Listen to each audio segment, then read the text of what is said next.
Hey Valley, Andrew here. Guess what? We are in our third, but actually fourth week about talking about community.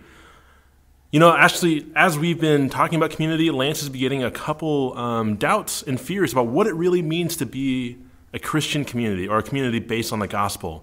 This week I had an opportunity to sit down with him and ask him what are those objections, and he shared those with us and he answered those objections. Check out this video.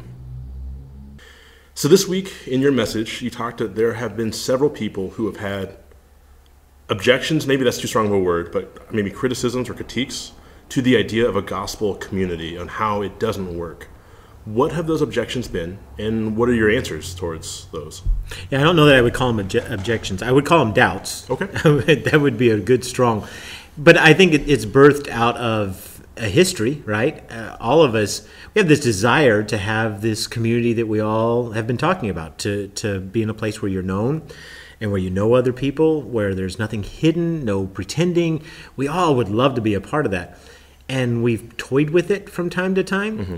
And it has blown up in our face. So therefore, there are some doubts. I have people come to me every once in a while and they'll say, Pastor, that really sounds cool and it's kind of utopia-like, but the fact is that you can't make that work. And I can't. And they're right. It's not something that I'm doing, but yet it's something that we're called to, right?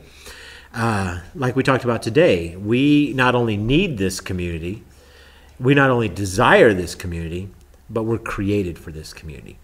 And then God ultimately calls us to this community. And we see it there in Acts chapter 2, verse 42 through 47, where it talks about all these great things that happen within the community. And as you read that, you find that not only are the people within the community happy and satisfied, glad and sincere hearts. That's pretty cool. But also the people outside of the community are excited about what's going on inside as well.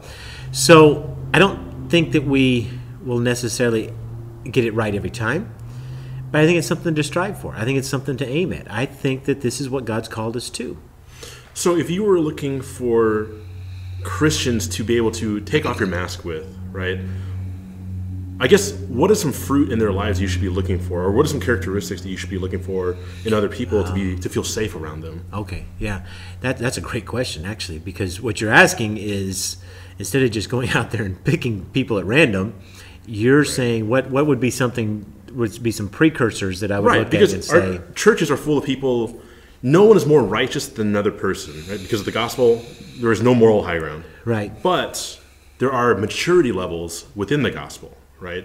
So someone who just came to know Jesus last week may not be spiritually mature enough to handle a pornography addiction or something. Right. So what are the signs of someone that you can be open with, I guess?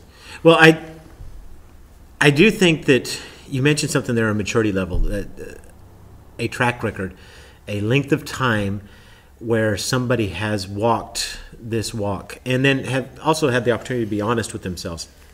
I think that is a big deal. But usually what I try to find people that they're doing what I want to do. Does that make sense? Yeah. I'm watching their lives and I am impressed enough by their reaction to good times and bad times in their life, to heartache, to disappointment. And as you watch those things, and that takes time, but as you watch that happen and you noticed that, wow, they're handling it the way that I would want to handle it. They're handling it the way that God's calling us to handle it. And then in that, you begin to develop that relationship with them. You just and that's a part of developing the relationship anyway. And then at that point, you begin to share a little bit more about yourself. And honestly, if they are who you're seeking, they're going to ask you, right?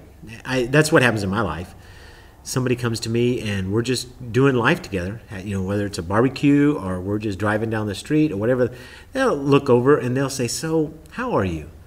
And they're not just asking. Some people ask that question. You kind of go, okay, this is the time whenever I give that general response. Oh, things are going great. And then there are times whenever they're really asking and they're wanting to know. And you share. I don't necessarily share right away and everything, but I'll share a little bit and see how they'll handle it, see what they'll do with it.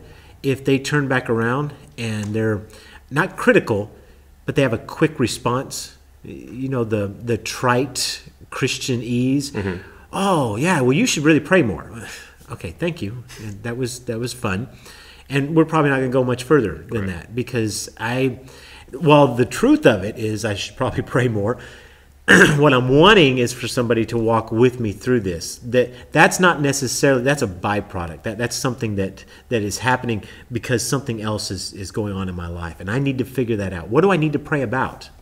Okay, I need to pray more. But what is that? What is it when I go to Jesus? What am I asking him for? What does that look like?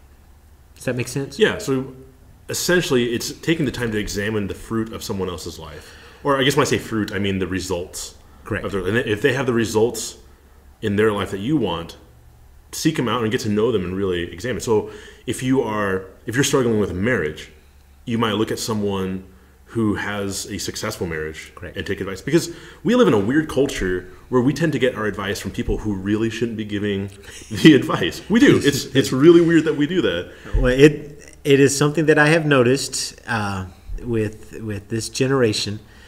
Everybody wants a platform to talk, but very few people have something to say. And it just surprises me. Sometimes I listen to someone and I go, what on earth are you doing? Okay, all right. And that's so important. Listen, if you're a millennial, I'm a millennial, listen to this.